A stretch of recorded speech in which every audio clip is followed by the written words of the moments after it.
we have some new developments in terms of what's going on with Greenland and what's buried beneath the ice there.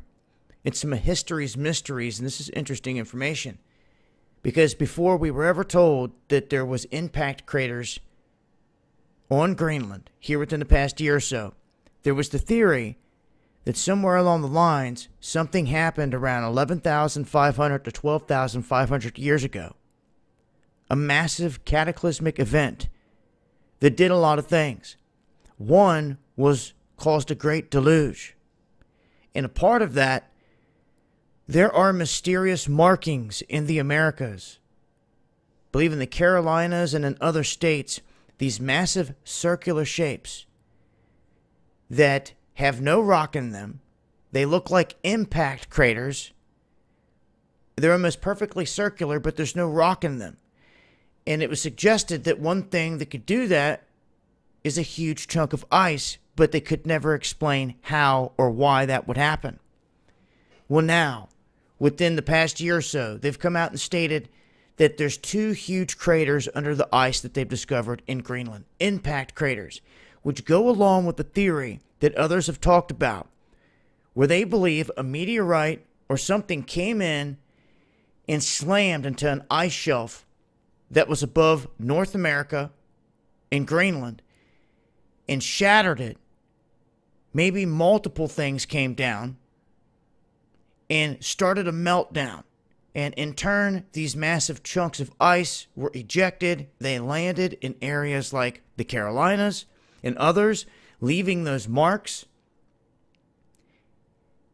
And then all of this over time gets covered over with ice and snow again, to where we had to wait till technology came along to show us these pits, and that's exactly what they're finding. The last one was said to be like 18, 19 miles wide back in November of 2018. This new one said to be 22 miles.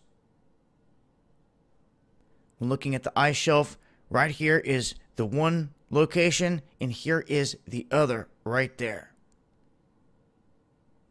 And as Greenland continues to thaw out here, they're talking about exporting a massive amount of sand and other minerals that have been covered, not to mention a lot of history that has been buried here.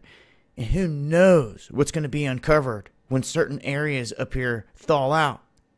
You want to talk about long lost cities, things of that nature? There really could be, because there's a lot of land up here that has just been encased in ice and snow for the longest time. Now, if Greenland was to ever thaw out all the way, they say that it would raise sea levels by 23 feet globally. That's how much is situated up here on this massive island, so to speak. It's huge. And it's controlled, apparently, here by Denmark. Copenhagen is where they get a lot of their subsidies. But they're looking to export a ton of sand now, and to make a hell of a profit off of doing so as the ice melts. So as this ice melts, it's going to reveal more and more stuff here. And I can't help but think that if they found, with today's technology and with the ice melting in this region, if they're finding these craters, two so far, will there be more? I mean, these are very near one another. For them to say they happened at two different times or two different events, that would be wild in itself. One would think that right here in the same line, two big impact craters could have happened right around the same time. Or maybe not. Yeah. How much they're going to say in terms of the truth is one thing, and what's really going on out here. But we do now know two huge impact craters here. And it raises the question, what's really going on with Greenland? What's really underneath the ice there? Anyhow, I wanted to share this info with you guys, some very interesting updates in terms of these craters under the ice.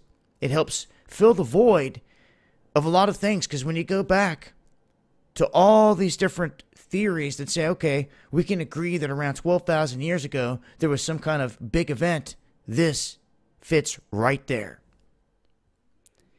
I'll leave a link. It's been Dabu7. Peace.